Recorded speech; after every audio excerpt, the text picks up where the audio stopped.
Welcome back to the Hockey Show, and today we are talking about the Boston Bruins, the team and a handful of teams that have clinched the NHL playoffs so far, and in their quest for the Stanley Cup, that is step number one. And they did that step number one pretty quickly last year as they broke their season record for last year, beating the Red Wings and Tampa Bay Lightning's infamous records for best seasons. They are the sole owners of that new title. And then they go into the playoffs after clinching and being into that not even needing to worry about the playoff race for so long, and no one could touch them. They get bounced in Game 7 of the first round from a 3-1 comeback by the Florida Panthers. Is this year going to be any different than the last year? Well, I don't know. Let's break down this team right now. First of all, they're 43, 17, and 15 this season with 101 points. They're fourth in the NHL and first currently in the Atlantic Division. So right now they would, if the playoffs started today, they would play against the Tampa Bay Lightning. But I don't know how things are going to go. I feel like the Rangers might cool down a little bit in the home stretch, and the Bruins could maybe light it up a little bit because they've been on a little bit of a streak right now of not being too hot. So really the race is just a few matter of points between each other. So at this point, you have no idea where the teams are going to stack up against them. So right now, I'm not going to try to call who they're going to play against because there's no way of knowing. But for right now, this team they're in the playoffs, right? And their biggest obstacle in the East, would have to be the Florida Panthers like they won against last year, right? And they're going to avoid them at least. They're in the race with them to be first or second to play the wild card or the Maple Leafs. And for me, that's at least a plus for them because that would be their worst competition in the playoffs so far. And you can debate me all you want about that, if the Maple Leafs are the best team in the East or whatever you want to think. You would be wrong, but right now there's no way of knowing who they're going to play against. But going into this playoffs, I worry. Because from last year, where they looked like they were probably the best and deepest and most well-rounded assembled team in hockey history to play those 82 games and have the best record, to go into last year with such good depth and also stardom of Bergeron, Hall, and Krejci paired with Pastrnak and Marchand, Zacha and Coyle playing pretty great as well, and then the defense and goaltending of Linus Ullmark and then the backup of Swayman. This whole team was just every single part was like an aspect of them was perfect, right? Like you couldn't pick them apart. They were maybe not the best, but the perfect put together squad. And they still get bounced in the first round. And not bounced like a Tampa Bay Lightning bounce, like the Columbus Blue Jackets, right? Because in that series, you can tell that the Columbus Blue Jackets were just so ready to go and so put together and so like wanting it to win, right? If there's a want to win, that a team can do it. And that's always the age-old thing, right? Is that grind and hard work will beat talent all the time. That is how you beat a skilled team like Florida or Tampa Bay. And that's what a team like Boston. That's what a team like Florida did. That's what a team like Columbus did when they upset the number one teams, right? Is that they put in the hard work and they just said, we're going to win. They go out there and they just stump the other team and make them just look like they don't even belong in the NHL in the playoffs. Now, going into this year, Zacha and Coyle have been good replacements for them, right? Zacha and Coyle have slid in there well. They gotten along around the same paces of points as Bergeron and Krejci did. However, they're still not the same kind of players in the offensive and especially the two-way play of a Bergeron and Krejci would. So that is a bit of a concern. And then they also do have a black hole of talent not there from the missing of Taylor Hall. And Jacob DeBrusk has had a bit of a setback this year, but overall, this team is still at the very top of the league. So right now, the pluses for this team is experience. The goaltending and defense are still there. The superstar talents are still there, as well as this team is just a strong team overall, right? They have deep talent with guys like Van Riemsdyk all the way on the third line, maybe even on the fourth line if they slide him in there. The defense of Lindholm and Carlo with Charlie McAvoy on the back end as well. They've got a deep, strong, tough-to-play defensive game. And then in net, they have two just puck swallowers of Swayman and Ullmark. So they've got a lot of very good things going for them. but I just don't know if they have enough to go over the speed bumps that they're going to run into. So for the first round, they're either going to play against the Tampa Bay Lightning or the Maple Leafs. I do think the New York Rangers will hold on to that number one spot, or one or another. Maybe the Panthers are able to surpass them.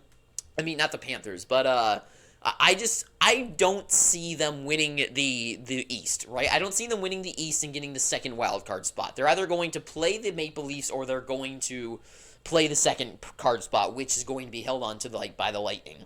So for me, I put the Maple Leafs and the Lightning on the board for their first round as my prediction. And for me, I think the Maple Leafs is their best bet because the defense and goaltending and the good depth of the Boston Bruins will take down the overall superstardom that the Maple Leafs have of Matthews and Marner. But guys like Nylander, but guys like Tavares, and then everyone after that, like Bobby McMahon, which whatever, like the depth of Toronto has always been an issue, and it still is, and it's not getting any better. And the Bruins of all teams are not going to be thwarted by just the plays of one line of Matthews, Marner, and Nylander. And for the defense of the Maple Leafs is not the defense, and the goaltending especially is going to be drowned by Pasternak, Marchand, Zacha, Coyle, DeBrusk even, and then down just guys like Van Riemsdyk are going to get a couple on the board. Charlie McAvoy. I feel like Charlie McAvoy is primed for a good solid offensive off season. Like we've never really seen him have a good playoff I mean he's not saying he's had bad playoff runs, but never that highlighted one where he's got 5 goals in a series or something. Feel like he's maybe primed for that. The Maple Leafs are a good matchup. It is interesting because Matthews especially has been on such a tear this season with 60 goals, and Marner and Nylander have been also very good, but I just don't think that one set of guys is enough to get them over the hill of a 7-game series against the Maple Leafs and against the Bruins. And then for the Lightning is where I think things might come to an end. Because if they face off against the Lightning and the experience that those two teams have, I still feel like with Hagel and Cirelli, Stamkos, Kucherov, Braden Point, especially the playoff machine he is, Hedman and Chernak, and I guess is Sergachev still out? Can't remember. But those guys and Vasilevsky in the net as well, that'll be a very fun series, but I think the Bruins do edge them out as well. But where I do stop the line no matter what, even if they get past those obstacles of the first round, the second round is where I see their dreams coming to an end. The Florida Panthers beat them last year when they were the team, and all it took was good goaltending, which they are getting this year from Bobrovsky. They have even better, I would say they even have better systems than they had last year. We now know Matthew Tkachuk is probably chomping at the bit to be that superstar guy that he was last year, that Matthew Clutch, or whatever I gave him his stupid nickname last year, right? He is dying to be that guy again. And then Sam Reinhart, Barkov having a great year as well. There's so much going for Florida this year that Bruins lost to last year, and it wasn't even this good. Florida is the best team in the East. I would say maybe they're the best team in the NHL. From top to bottom, they are going to thwart them. They are going to take them down. They're going to eliminate the Bruins and anyone who gets in their way in the second round. I'll talk about the Panthers in another video, but for the Bruins, if they somehow are able to get their revenge against the Florida Panthers, they make it on to go against the Hurricanes or the New York Rangers.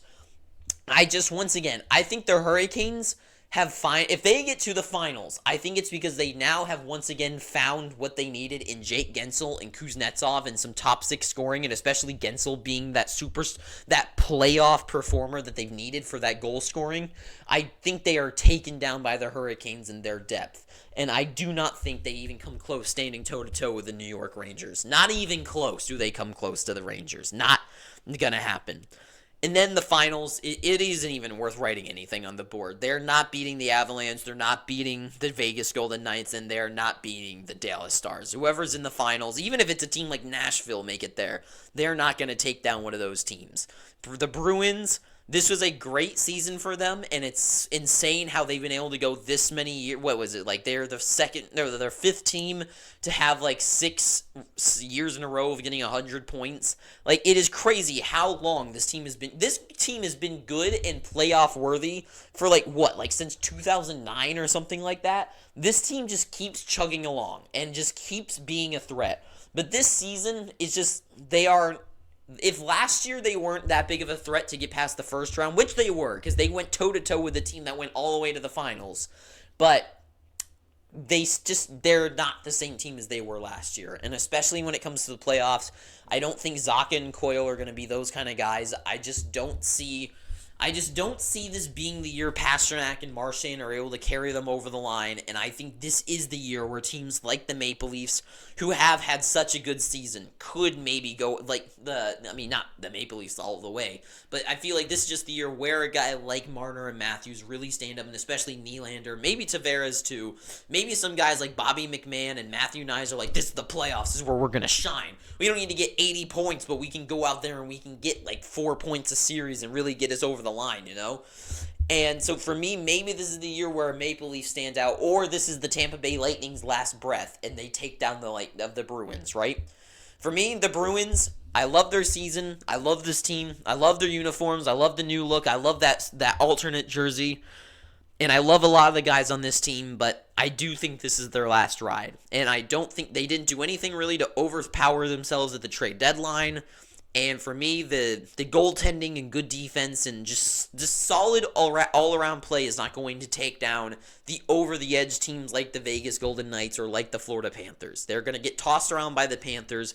They will get scored on by the Lightning. They will be shown up by the New York Rangers on Broadway. And then a team like Vegas or the Avalanche are just going to run around circles. So this team, they're not going to win the playoffs, but they're going to be at least a strong competitor in them. They're not going to get swapped. They're not going to be swept this year. But I guess that's all I got to say. So thank you for watching this. If you've made it this far, please, I'm begging you, pick up your free subscription down below. And until next time, too sweet. Have an amazing day. And ta-ta for now.